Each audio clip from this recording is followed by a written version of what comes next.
dan kita tidak akan dimasukkan ke surga jika kita belum bayar hutang kita. Oleh karena itu, ingatlah selalu hadis Nabi SAW, barang siapa yang mengambil harta manusia dengan niat untuk membayarnya, maka Allah akan mudahkan dia untuk membayarnya. Tapi kalau dia ambil dengan niat tidak membayar, maka hutangnya tidak akan selesai.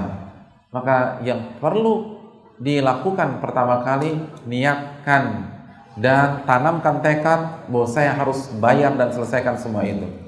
Saya punya seorang teman, dia punya hutang puluhan juta dan hampir ratusan juta, dan selesai hanya dalam beberapa bulan. Padahal pekerjaannya juga nggak jelas. Tapi tekad untuk membayar itu yang membuat Allah mudahkan dia untuk membayar. Dia tidak butuh waktu 1 tahun untuk membayar hutang-hutang dia tersebut. Oleh karena itu hadirin yang dirahmati oleh Allah, intinya adalah tekad kita untuk bayar dan lakukan semuanya. Jangan dikit-dikit nggak punya uang, dikit-dikit nggak punya uang. Untuk hutang, lakukan semuanya yang halal. Karena ini menyangkut masa depan kita di akhirat. Ini menyangkut ruh kita. Ini menyangkut kenikmatan akhirat.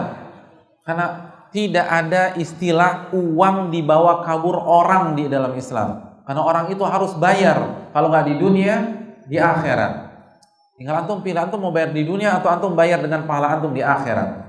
Antum bayar dengan sholat antum di akhirat. Antum bayar dengan puasa antum di akhirat. Dan kalau kita sudah kehabisan stok pahala, kita dapatkan impor dosa dia dari dia tersebut. Jadi dosa dia dibebankan ke kita sebelum semua itu terlambat bayar di dunia. Dan harus berani bayar hutang. Yang bisa dijual. Antum ada punya motor, jual tuh motor, bayar hutang. Dan Allah akan ganti. Hukum bayar hutang apa? Wajib dapat pahala antum. Ini pahala. Dan Allah akan ganti insyaallah ta'ala. Antum punya sofa di rumah, jual tuh sofa. Punya mesin cuci, jual mesin cuci. Punya kulkas, jual tuh kulkas. Tempat tidur, jual tempat tidur. Spray ada 5, jual 5-5-nya. Iya benar. Ini kita dikit-dikit nggak punya duit, dikit-dikit nggak punya duit. Padahal rumah kita penuh dengan perabotan, itu dijual-jualin. Ini utang masalahnya. Nabi nggak pernah berhutang. Sekali-sekali berhutang itu gadai baju perang beliau, sehingga aman.